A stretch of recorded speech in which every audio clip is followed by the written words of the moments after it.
मला नवराष्ट्र तर्फे आदर्श ग्रामपंचायत अधिकारी म्हणून पुरस्कार मिळालेला आहे. मी सन 2098पासून या कार्यक्षेत्रात आहे. ग्रामविकास विभागात ग्रामसेवक म्हणून मी नोकरीची सुरुवात केली. पहिल्यांदा मी जेव्हा कोकण निवड मंडळातून नोकरीसाठी लागलो तेव्हा रत्नागिरी जिल्ह्यामध्ये माझी नोकरीची सुरुवात झाली. तिथे मी 11 वर्ष काम केलं. तिथे देखील चांगल्या पद्धतीने काम करत असताना मला जिल्हा परिषदेमार्फत सन 2002-03 व 2007-08 असे 2 वेळा आदर्श ग्रामसेवक पुरस्कार मिळाले.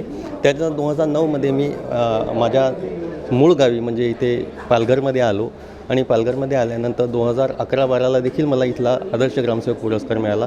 गेल्या वर्षीचा 23-24चा मला गुणवंत कर्मचारी म्हणून जिल्हा परिषदेचा पुरस्कार मिळाला आणि आत्ताच महाराष्ट्र राज्यातर्फे राज्याचा आदर्श ग्रामसेवक पुरस्कार मला प्राप्त झालेला आहे. आत्ता 27 मेलाच त्याचा कार्यक्रम मंत्रालयात झाला आणि मला तो पुरस्कार प्राप्त झाला. आता ग्रामविकासाचं काम करत असताना शासनाच्या विविध योजना ज्या ग्रामस्तरावर येतात या योजना जास्तीत जास्त चांगल्या पद्धतीने राबवण्याचा प्रयत्न मी करतो. आता ह्या ग्रामविकासाचं काम करताना खूप साऱ्या सगळ्या वेगवेगळ्या विभागाच्या योजना असतात. त्या ग्रामपंचायत स्तरावर प्रत्यक्ष अंमलबजावणी करायची असते.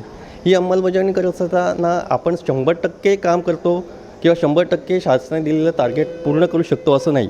पण आपल्या परीने आपल्याला जे 100% आपले एफर्ट्स त्याच्यात देता येतील ते देऊन जास्तीत जास्त चांगल्या पद्धतीने वैयक्तिक व सार्वजनिक स्वरूपाच्या योजना मी राबवायचं काम करतो आणि यामुळेच शासनाने माझी दखल घेऊन वारंवार मला विविध प्रकारचे पुरस्कार दिलेले आहेत आणि याचीच दखल नवराष्ट्र टाइम्सने घेतलेली आहे आणि मला ह्या वर्षीचा जो पुरस्कार जाहीर केलेला आहे त्यावर नवराष्ट्र टाइम्सचे मी खूप खूप आभार मानतो.